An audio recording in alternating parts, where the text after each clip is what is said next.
It's been 2 years since Parliament in Cape Town was gutted by a fire, and officials say major progress has been made to rebuild one of the country's most important institutions. Rebuilding the damaged parts is expected to take up to 2 years at a whopping 2 billion rand. A man charged with arson and terrorism, Zandile Christmas Mafe, has been declared unfit to stand trial. The DA's chief whip, Siviwe Gwarube, joins us now to take a look at the progress. Thank you very much, Siviwe, for your time this morning.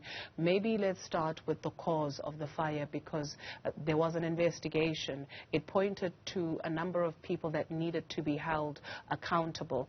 That process, to your knowledge, where are we?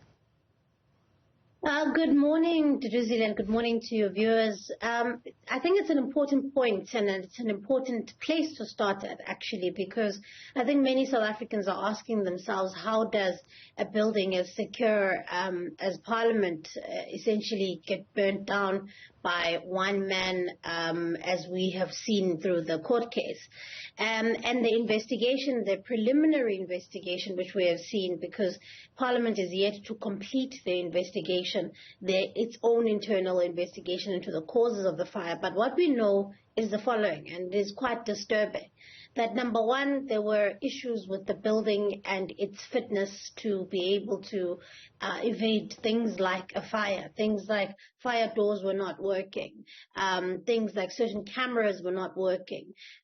Members of the South African Police Service who were on duty that day, some of them were literally sleeping on the job, that there were not enough people who are what we call the Parliamentary Protection Services who were on duty on that day. And so it points to a series of mistakes and actions that could have been avoided. We could be sitting here now with a parliament that is still standing as a symbol of our democracy. So that's the first thing. And I think secondly, the issue is, of course, those who are politically accountable for Parliament is not just the staff members that, you will hear their names being bandied about to say these are the people that must be held accountable. We must ask the question, who's politically accountable? And the people who are politically accountable in Parliament are the Speaker and the Chair of the NCOP. And so when this final report does come to Druzile, then we must ask the question, how do we hold them to accountable? Because in South Africa, there is a tendency that it will be the officials who will be scapegoated for big political decisions that have been made. And so that is what we know so far, and what we are looking forward to finalizing this year. It was stunning to hear that there needs to be a head of security that is appointed, if my memory serves me correctly, following that preliminary investigation. To your knowledge, has that been remedied? That has been remedied, and I think the person was appointed in the latter part of the year. And of course, one of the things that did come up in the report was that Parliament was without a head of security for over 5 years. And that was something, again, that could have been avoided. And when we talk about vacancies in critical posts, we're not just simply saying these things, but we're saying so that we can avoid a scenario like this, where people, literally, Public Works was saying, well, we've done our bit, but we didn't. The building wasn't really up to fireproof. But, SAPS was saying we were doing our bit to secure the perimeter, but it's not really our job to secure the inside of the precinct. And the Parliamentary Protection Services were saying, well, some of us were asked to stay at home.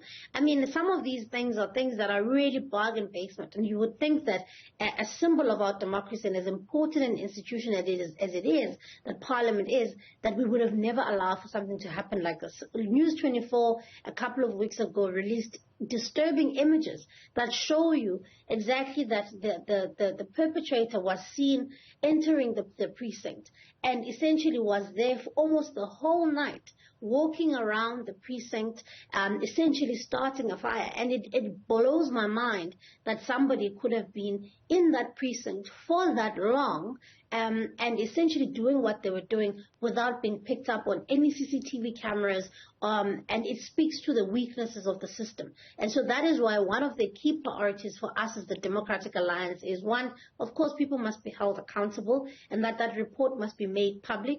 South Africans deserve to know exactly what happened in Parliament. Parliament is not just a building where politicians go to work. It is actually the institution that belongs to the people of South Africa. And so we owe it to them to explain how it is that the parliament, that they know their parliament went up in flames. And then, of course, we are looking really strictly at the rebuilding process so that we can make sure that it is proofed in terms of expenditure and possible corruption.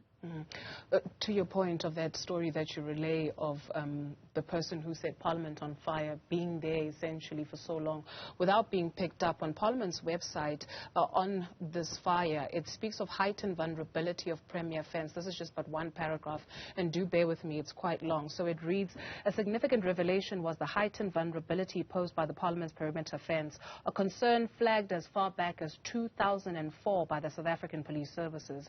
Lapses in perimeter monitoring were identified, including an incident where an SAPS officer tasked with monitoring a motion detection camera had been asleep when an intruder breached the fence.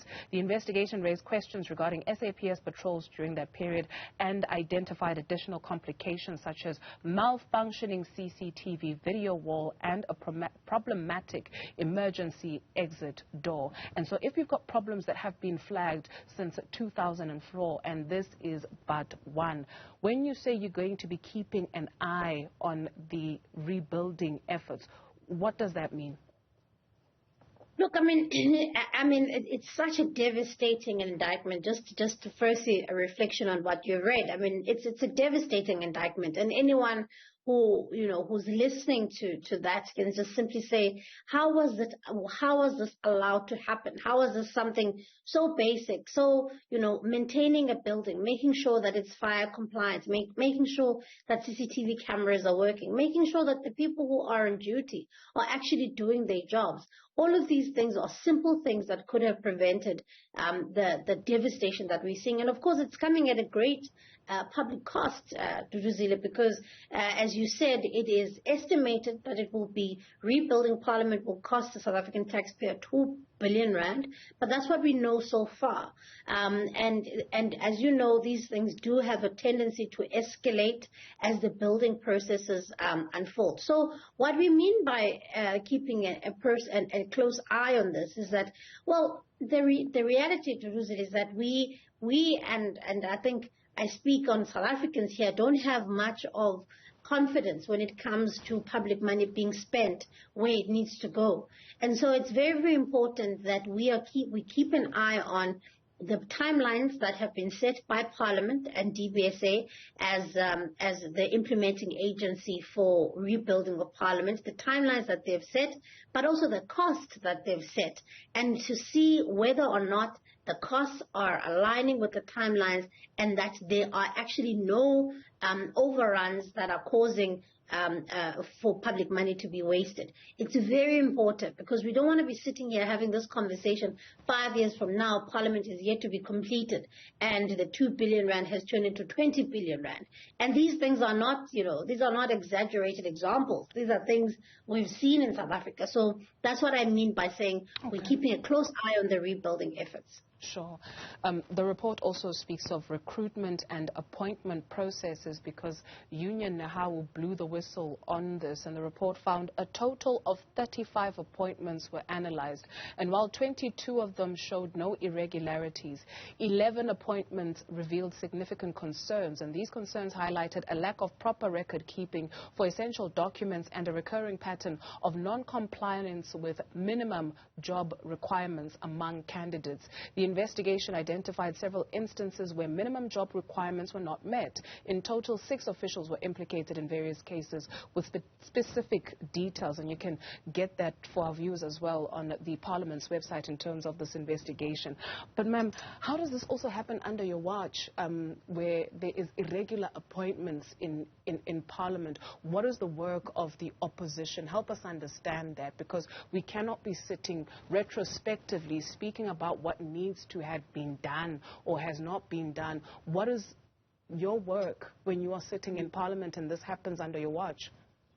No, and that's a fair question to ask, because Parliament, obviously, the appointment of staff is done by the Secretary to Parliament. So Parliament is almost divided into two, which is the political arm under the leadership of the Speaker and the NCOP Chair, and under the administrative arm is under the leadership of the Secretary to Parliament. And so, of course, appointments, staff appointments that are made are done in the administrative arm. But, Duduzile, to your point, they do account that the administrative arm of Parliament has a committee, which is the Financial Management of Parliament committee, that is a multi-party committee where they do come and they account on the expenditure of Parliament, some of the appointments that are made, and some of these things, as you say, that have come up.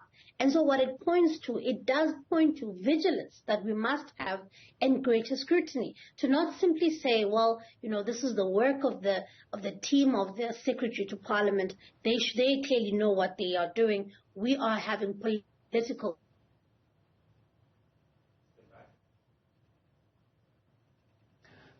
Okay. Why has these appointments not been made, and what are we doing about it? Thank you so much for your time this morning. The DA's Chief Whip, Siviwe Gwarube.